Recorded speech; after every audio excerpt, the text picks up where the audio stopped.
Hey disc golfers, welcome back to Caddy Chat with Jake and Josh. We're here with episode 3. We're excited you've chosen to join us again.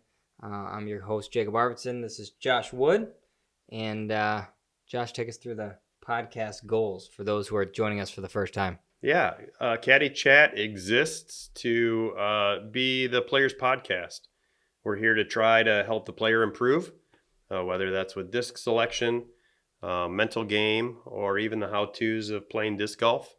So we're here to help the player improve and to help the community improve from the grassroots level up. Awesome. So what do we have in store for our listeners here in episode 3? Yeah, today we're going to start out by talking about some of the bigger tournaments around the world from this past weekend. And then we're also going to get into the predictions in regard to sponsorships this year. There's a lot of moving and shaking going on for 2023 already. And so we're excited to see where that goes the next couple of months. For our featured segment, we're going to talk about the rule of the month, which this month are the OB rules. So we'd like to discuss some of the details of going OB and how to play those shots. And then for Tourney Talk, we've made it to step 2, where we're going to walk people through some online registration and what to do with Disc Golf Scene, the PDGA.com, and all that to get your live score going. And that should wrap it up for this week. And then we do have a special guest again to talk about some of the tournaments this weekend. Yeah, so absolutely stay tuned for our special guest. We are happy to have said guest on the show for sure. So to start, we're going to recap the bigger events from this past weekend.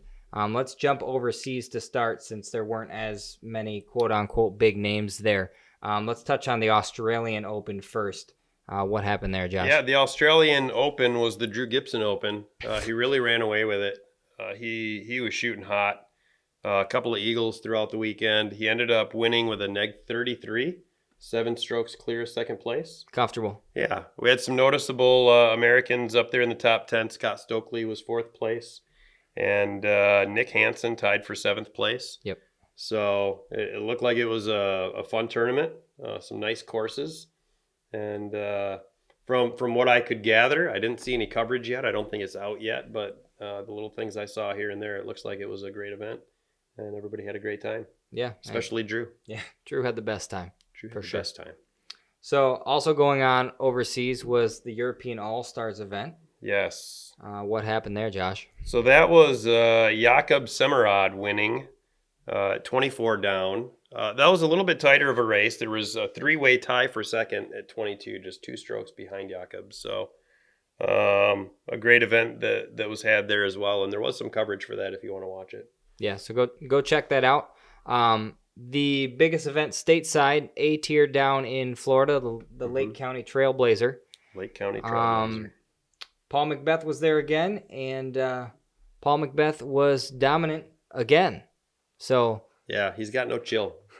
That wraps up the MPO coverage for today. Just kidding. Yeah. Who came close there? Andrew Fish. He had a hot round for the final round to pull himself within 4 of Paul. He tied actually Garrett Gerthy in 2nd place. So that was a great comeback from Fish in the final round. And then Luke Sampson rounds out the top 5 there, and AJ Carey tied for 8th. So, yeah, I mean, top 10 was about a 14-stroke swing between 1st and 10th place. But there's a lot of piling up for 2nd place and 7th place, trying to bring it home. Now, the biggest thing to note for the Lake County Trailblazer was day 3 was a monsoon. So they were getting poured on the entire day. So I want to make note of that because Andrew Fish's 9 down. 9 down was very impressive. Yeah. What did he shoot in round 1, Josh? They played the same course in round 1. Yeah, in round 1, Andrew was 9 down again. He shot 9 down both rounds. And they were both 10:45. Oh, no. So round 1 was only 10:30 rated. Okay. And that makes sense. And round 3 was 10:45 rated. So his 9 down in round 3 was significantly more impressive. Yeah. Stroke and a half more impressive than the first round, to be honest. So well done, Andrew. And on the FPO side, what happened? On the FPO, we had Deann Carey absolutely smoking the competition. She was 28 down, 14 clear of second place. 14 strokes, twice as many strokes under par. And this is our third week of Caddy Chat, and I think we've mentioned Deann 3 times now. Every week. She's been having a great year. She's been playing very well to finish out 2022. Yeah. So that's good to see. Yeah, she smoked the competition, but there were some decent sized names there as well. Who else was there? Yeah, Holly Finley was there. Jessica Weiss. Ellen Widboom was there as well. Yeah. Another Pro Tour winner. Mm-hmm. And then some up and coming locals from the Florida area as well were there. So nothing to sneeze about as far as competition for Deann to beat. And the way that she did it was rather impressive, which brings up our special guest for the week. If you can't tell, we're hyping her up already. The 27-year-old from Shelby, North Carolina, Deann Carey. She has not placed outside the top 10 since Worlds in August. Wow. When she took 19th. Okay. She had one place outside the top 10 at the Throw Pink women's event. Okay. But it sounds like her 19th place finish at Worlds set a fire underneath her. Yep, and she's been tearing it up ever since then. So we are very, very excited to welcome Deann onto the show. Joining us via the Freshwood phone line is Deann Carey. Deann, welcome to Caddy Chat with Jake and Josh. Hey, thanks for having me. I'm super excited about it. So first off, Deann, congrats on the win. Let's talk about your performance for a moment. You had the lead after a solid round 1, but it was really in round 2 where you clearly pulled away. What about the second course and your performance there allowed you to distance yourself? Well, that course, I don't want to say easier. Definitely a whole lot more scoring that you can do on the second course. It's a very, very wooded course, so really you have to keep it in the fairway. If you're off of the fairway at all, then it's not good. I took 2 bogeys during that round, and they were because I got off of the fairway. But it's really just position, and I didn't throw anything faster than a Firebird on that course. It was really just mid-ranges and a Firebird for hyzers, and that was about it. Hey, Deann. So you go into the final round with an 8-stroke cushion. Have you ever experienced that going into a final round lead card before? And what was your mindset then going into that final round? So Paul McBeth posted a 14 down the day before, or on Friday, and I was like, oh, I'm going to go beat his record. But I didn't quite do it because I had a bunch of pars. But really, I just thought, I was like, well, this is a big enough lead to where I just can't mess it up. Like, I have to be having the worst round possible to even give somebody a chance.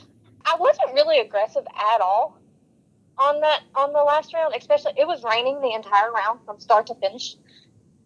And I stuck with my game plan from the day before and just capitalized on a few shots that maybe I messed up on Friday. But really, I just stuck with the game plan that I had and tried to replicate the same exact shots that got me the birdies before.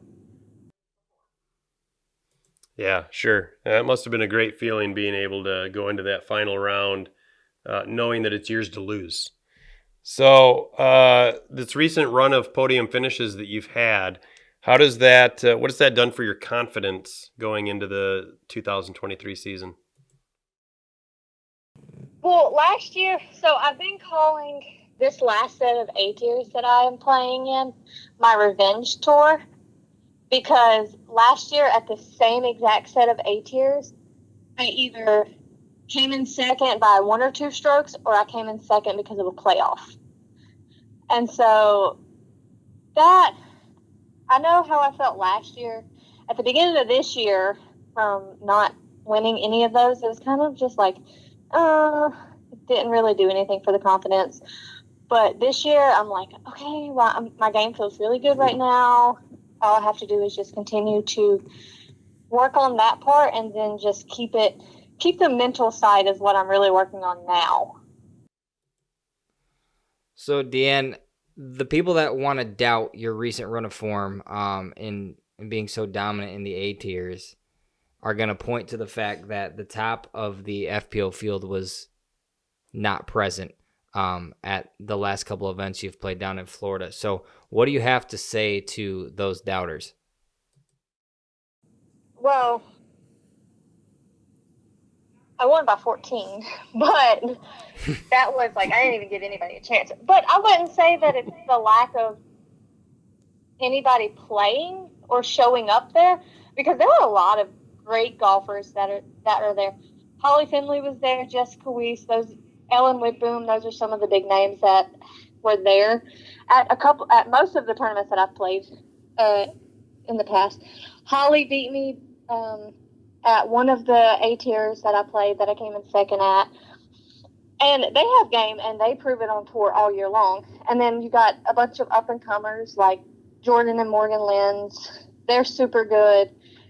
And then you have the local people who play those courses all the time. So it's not that there wasn't nobody that showed up, because you can go to a tournament that is that kind of field, or not a tour level field, I guess you would say.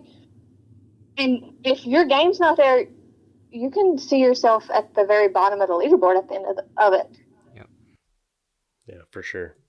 So speaking of the top players in FPO, where do you see yourself on the world stage of FPO disc golf? Last year, I did very well. I was top 10, I believe, at the end of the year. I think I was 10th in the DGPT points. So I know I have the potential to be up in the top 10, even top 5. It's just, like I said, working on the mental game right now during the off season, and working on some form. Definitely trying to get my sidearm a little better, but I know that I can make it into the top 10. So, Deann, you and your husband AJ have been on tour for several years now, but talk about your local disc golf scene for a second, and how they helped mold you as a player originally, and how they help support you still now.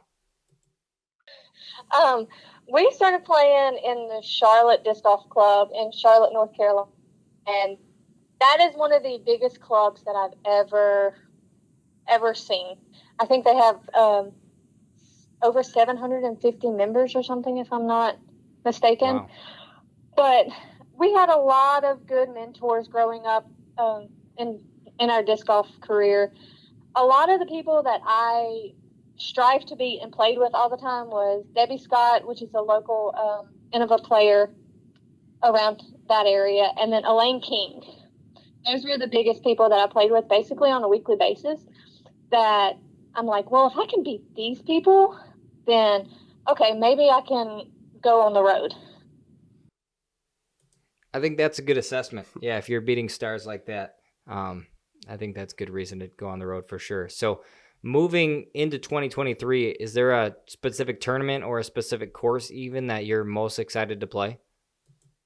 So Vegas starts the tour, and that means that the 2023 season is here, and I'm super excited and ready for that. But my favorite courses on tour are GMC, Maple Hill, all of those courses, the Portland courses. Those are definitely my favorite spots on tour, but I'm just ready for tour in general. And we mentioned your husband AJ a couple of times already. He had a great showing this weekend as well. Did you get a chance to watch any of his rounds? Unfortunately, I was not around for it because while we're both playing, we have a 4-month-old puppy that we just got before USCGC, and so he stays in the kennel at our trailer. And so after I get off the course, I have to go get him and make sure he's all settled. But yeah, he was doing really good. He had a heater going at the very end. Like I said, the last day was super wet, rainy from start to finish. Like, it did not let up at all. And so for him to have that heater going was pretty awesome. But he loves playing in the rain.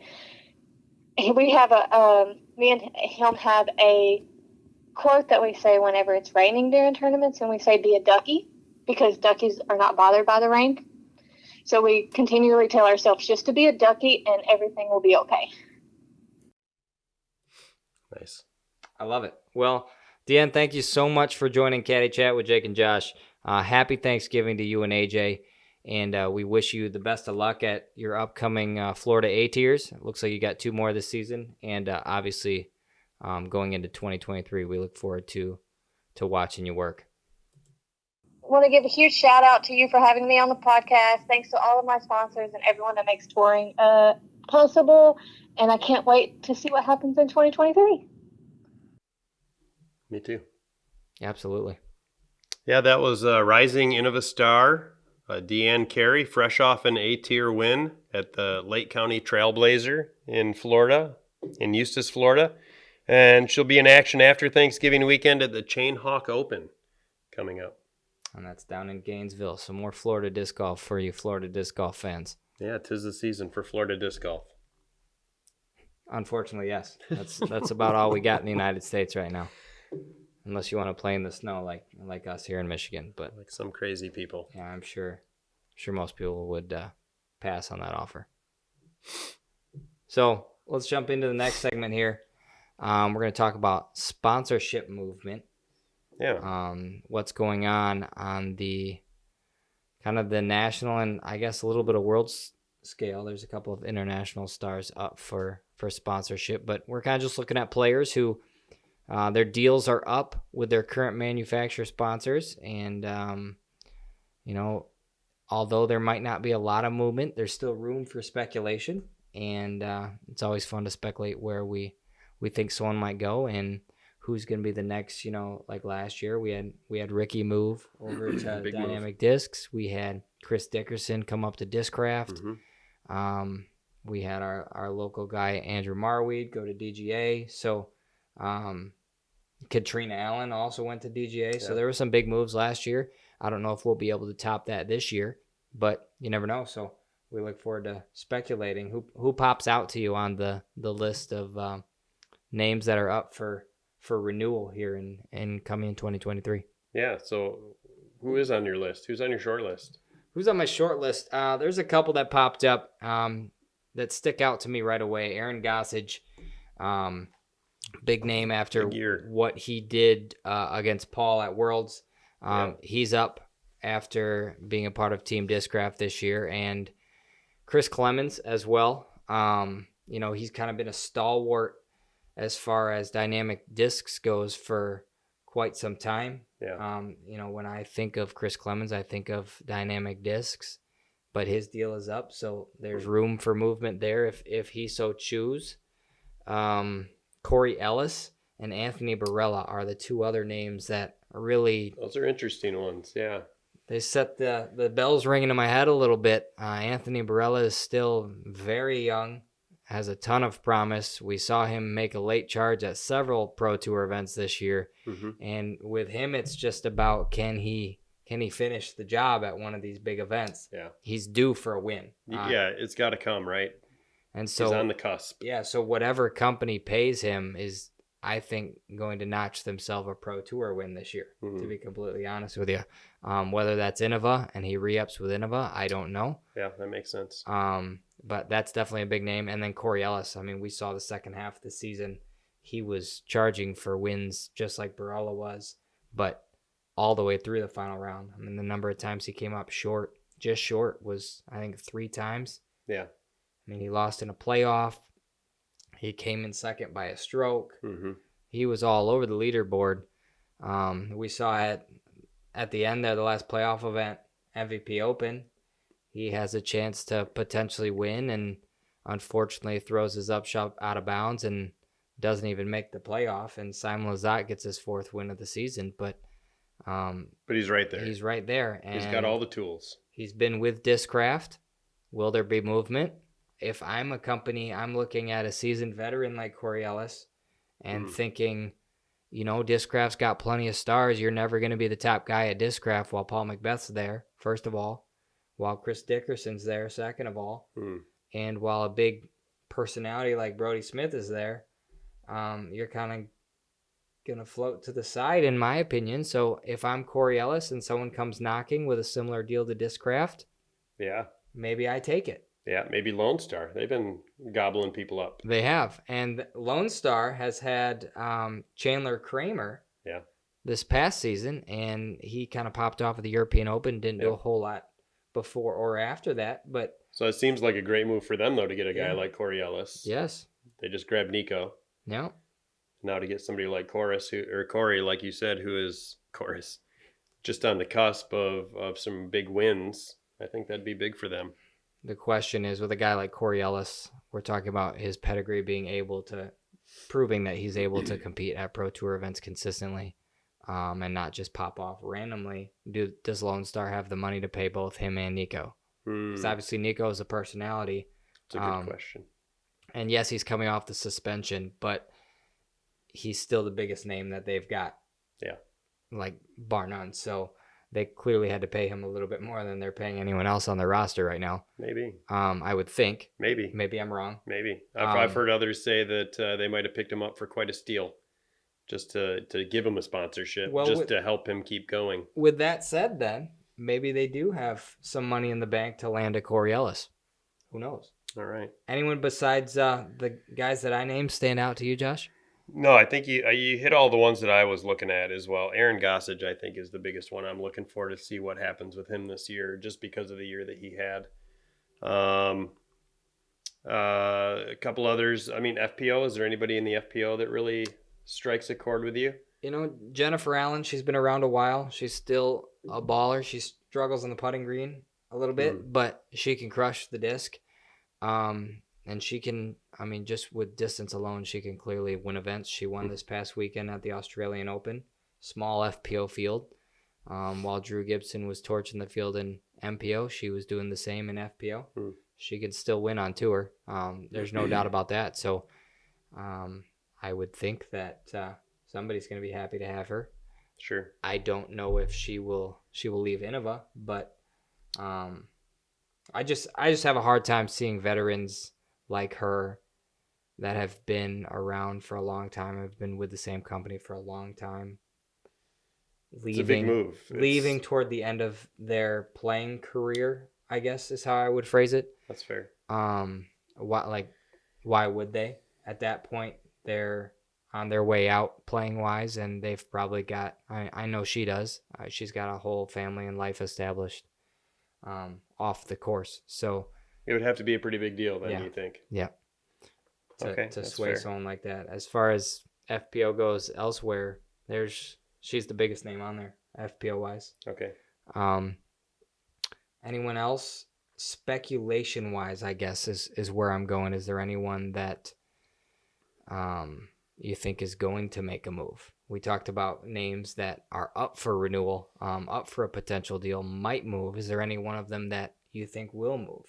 Another name is Ezra Aderholt. We hadn't talked about him. Yeah. He was the big splash with Discraft, 2 years ago? Yep. And got the Elite Z Nuke as his Tour Series disc and made a big splash with that. And to my knowledge, they made a ton of money off of him immediately. Yeah. But is Discraft, from the manufacturer side, is Discraft willing to spend that money again on Aderhold, knowing that they already made kind of the splash money off of him? Is he worth bringing back in their mind? And on the flip side is the same thing we kind of said with Gossage and Corey Ellis. Does he see an opportunity as a young player to jump ship and go to a company where he can be closer to the man? And a bigger fish in the pond. Yeah. Perhaps. So do you see anyone jumping ship from their previous sponsor?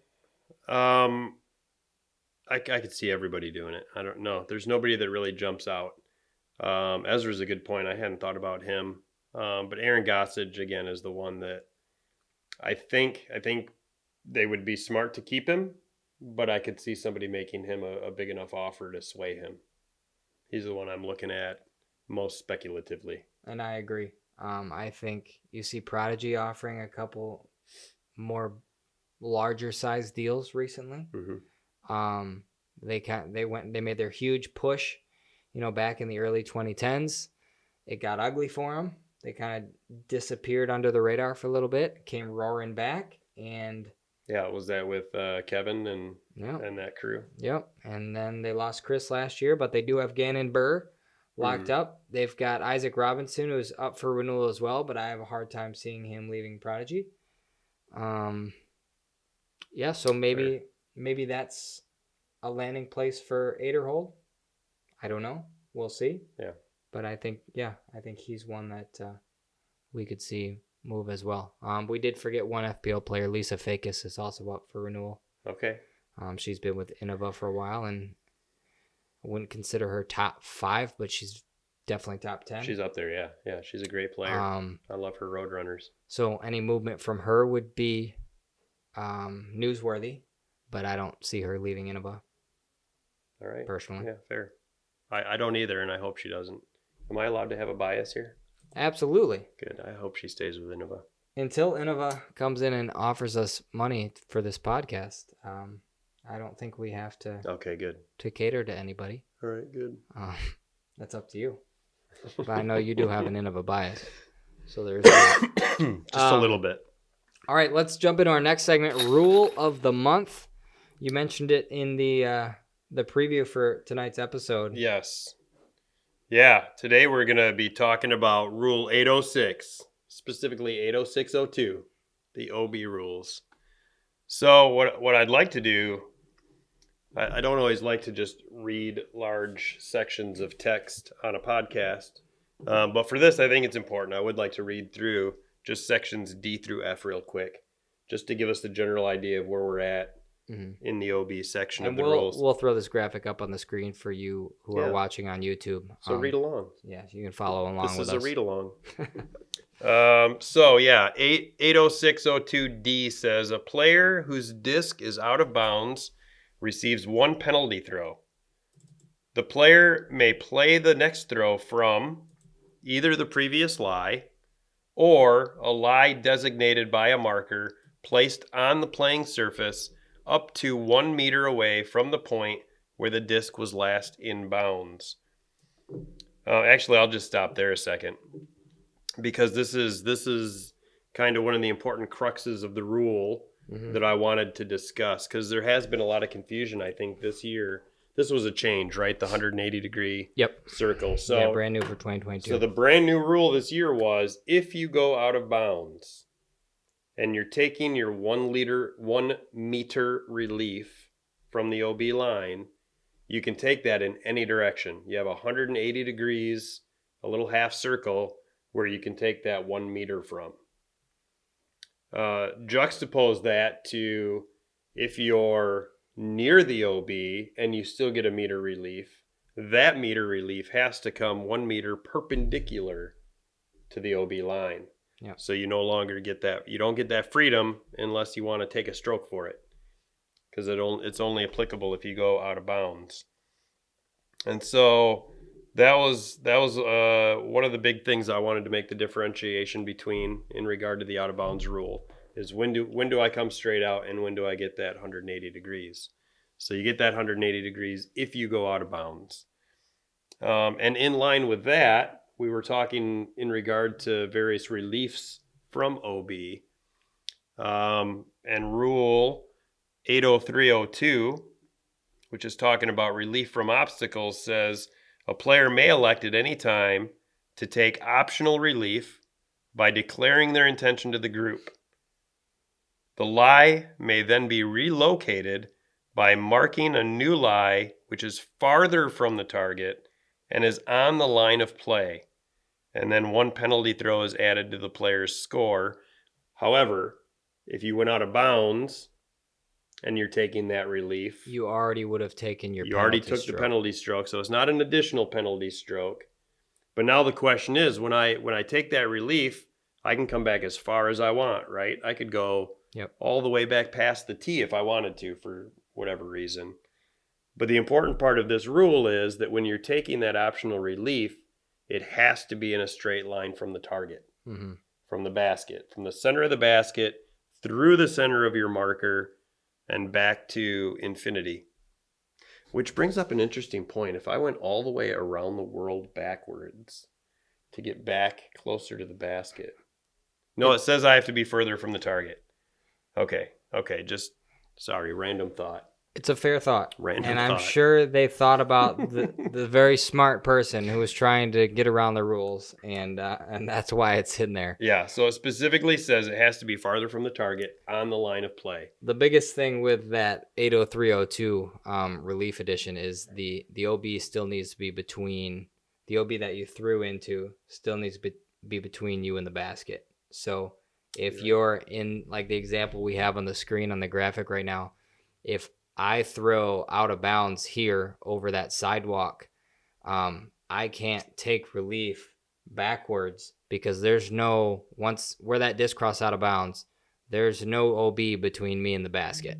So you can see that the blue semicircle there, that's the range where I could drop from. Is that little icon the basket? Yeah, that white circle's the basket. So as you sure, see, you can see you can't take a straight line from the target without being out of bounds again. Exactly. So we would need maybe an OB pond right between me and the basket, in front of the basket, something like that, that I could throw into, and then I could go all the way back to the tee pad, essentially, if I wanted, anywhere on that line between me and the basket, and I can go backwards. But yeah, in this case, on this graphic, that relief rule would not apply. I can't go backwards as far as I want because there's no OB between me and the basket.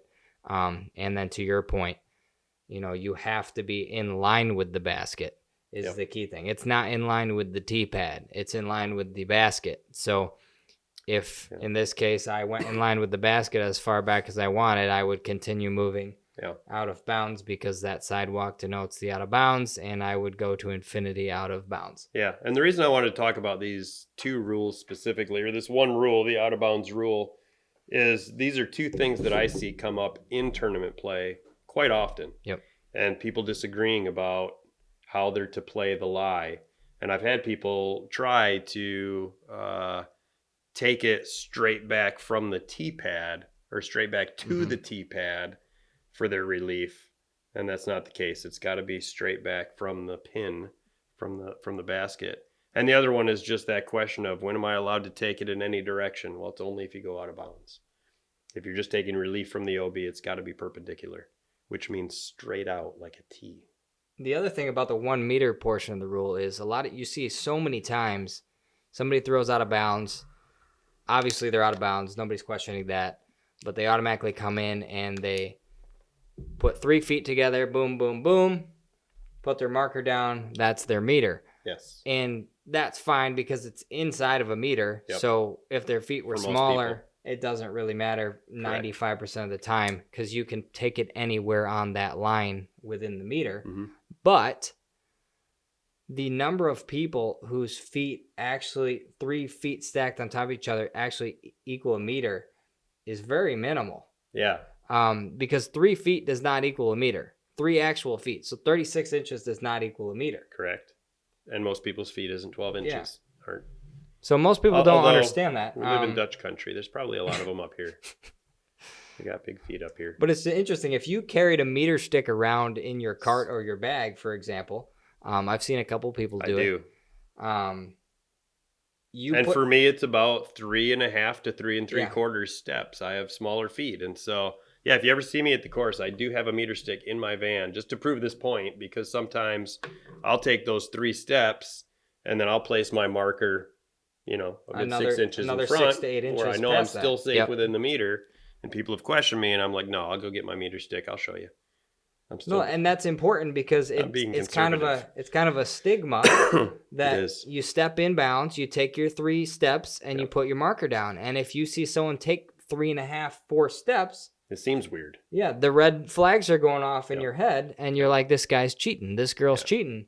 And in reality, most of the time, they've probably pre-stepped off their feet against a meter stick and realized, hey, 3 of my feet stacked on top of each other are actually 7 inches short of a meter. Yeah.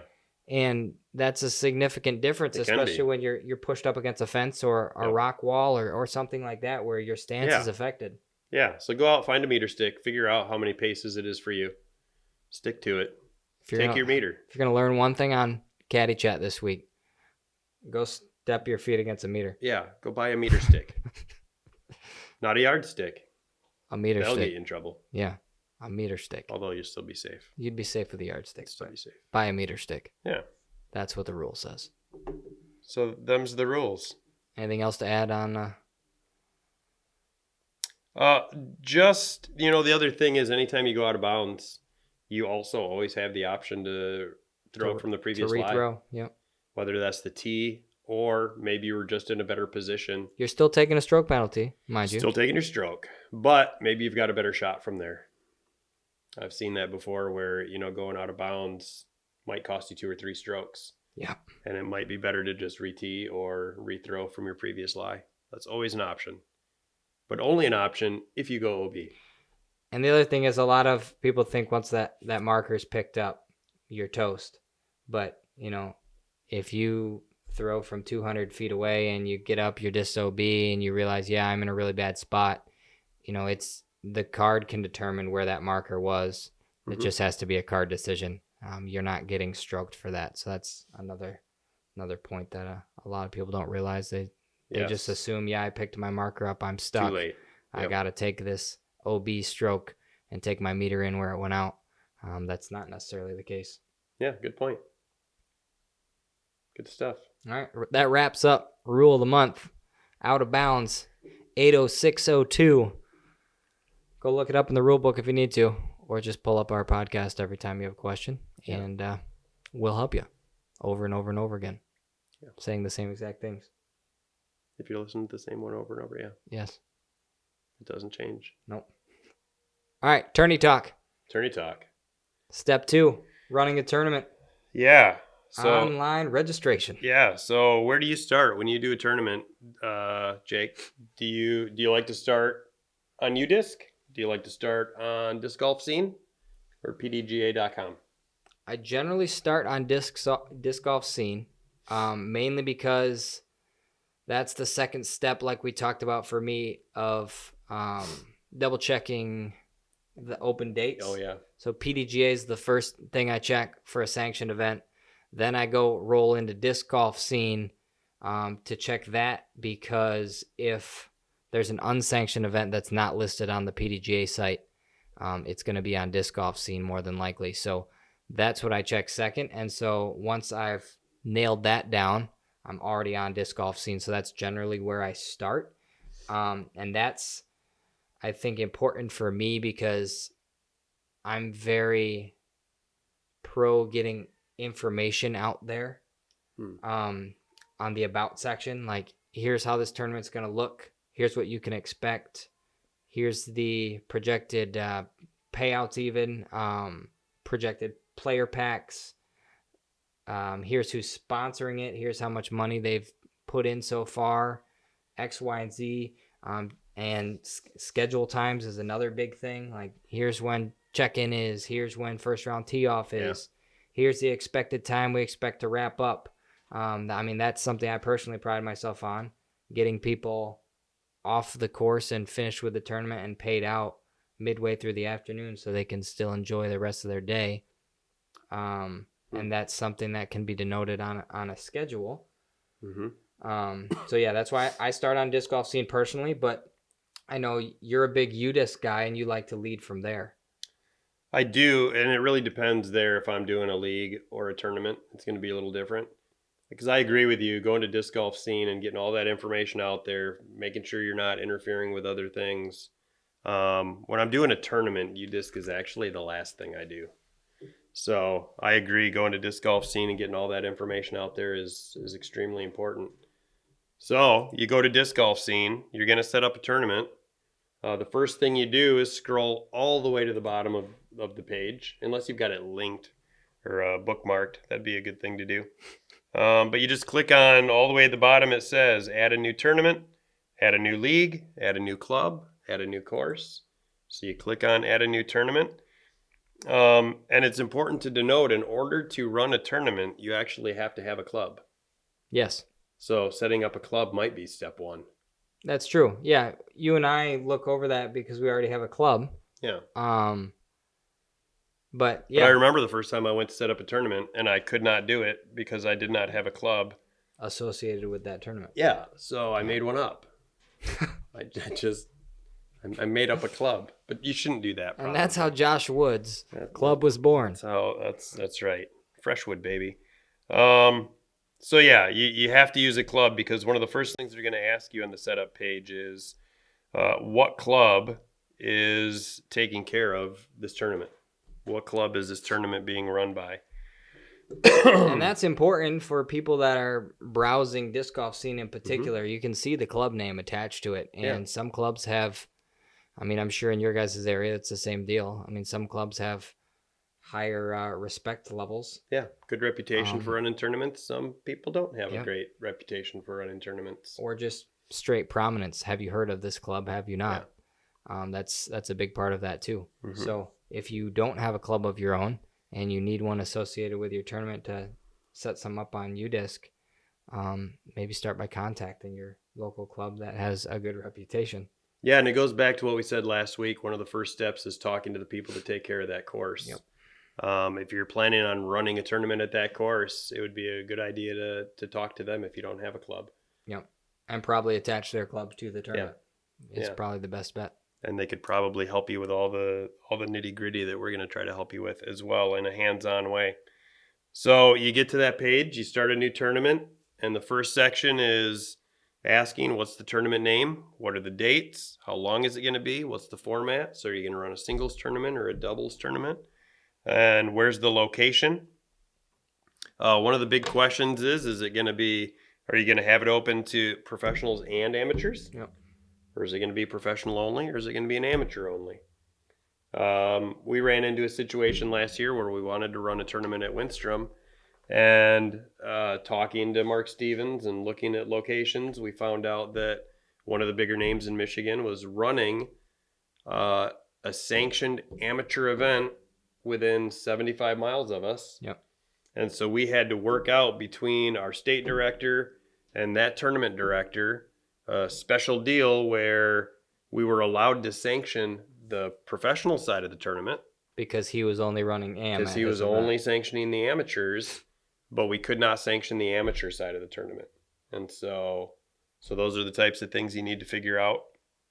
And then you need to figure out your tier level, which we talked about last week. What are the benefits of each of the tiers? And then right in that section is what club and organization is going to be running this tournament.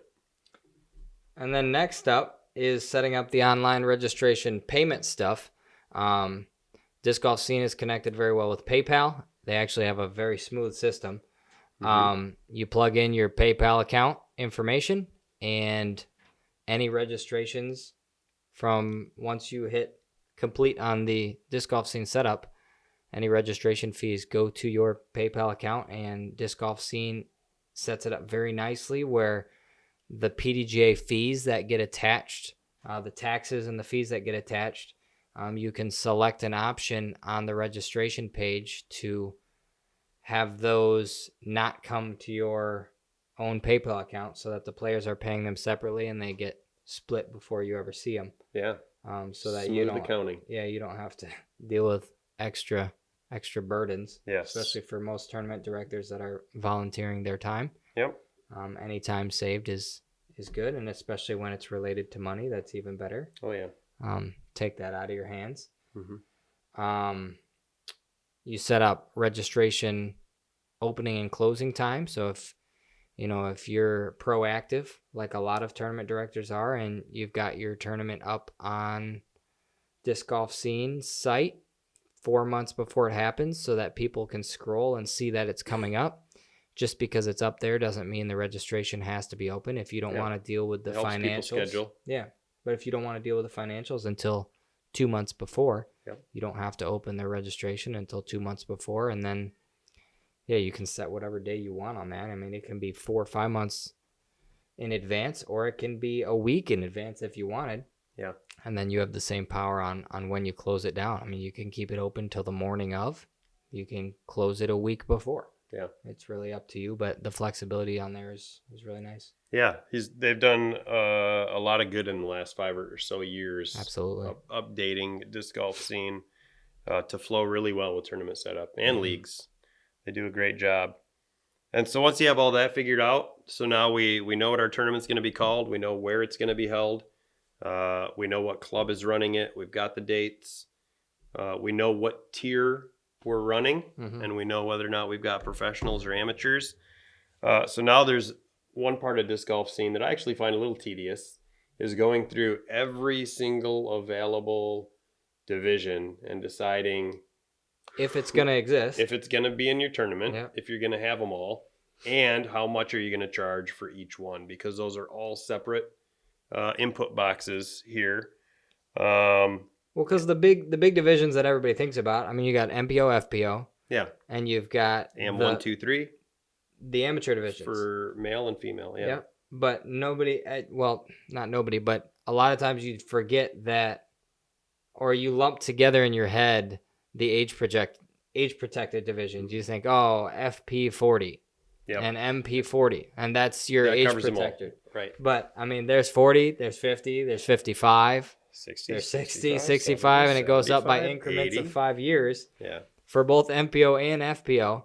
And you got the juniors. Yeah, that Don't is true. forget about the kids. And there's multiple. The kids are our future. There's multiple tiers of juniors too. Don't forget about the children. So you got a lot to think about division-wise, what you're going to do. And a lot of times if you go too minimal, you get people in the comment section that are upset with you that you didn't offer them a division. Yeah. So it is, in that case, my personal experience, it's nice to throw something in the about section just to say, hey, if you have three or more people that are willing to play a certain division, just shoot me a message. Yeah, let us know. We'll add it on there. I will add it on immediately. So that's another good thing to point out. These things can change after you're done setting your tournament up. Yeah, it's not locked in. It's not locked in. None of it is, really. No. You can change 90% of it afterwards.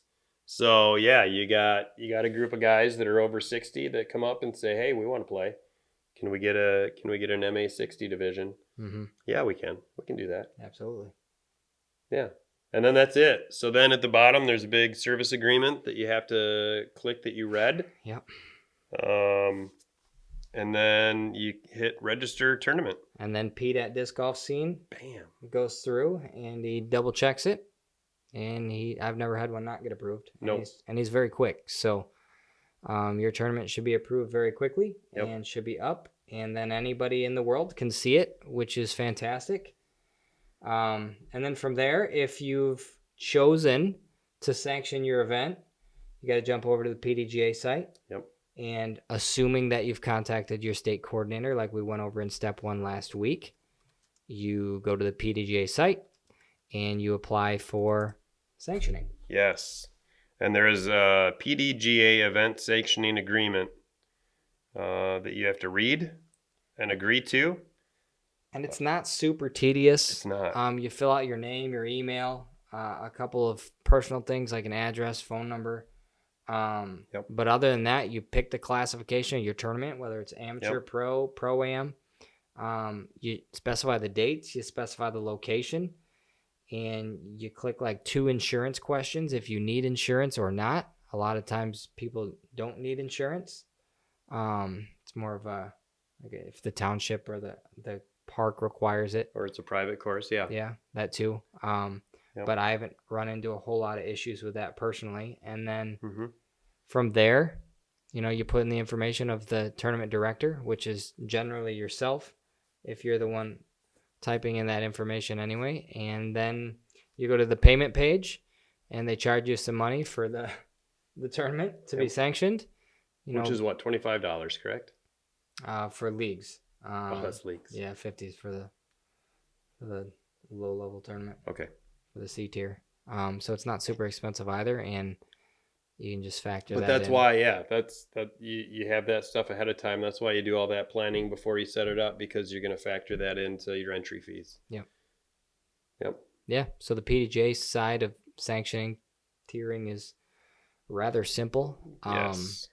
The monotony of putting in the individual event info on Disc Golf Scene is a much more tedious process.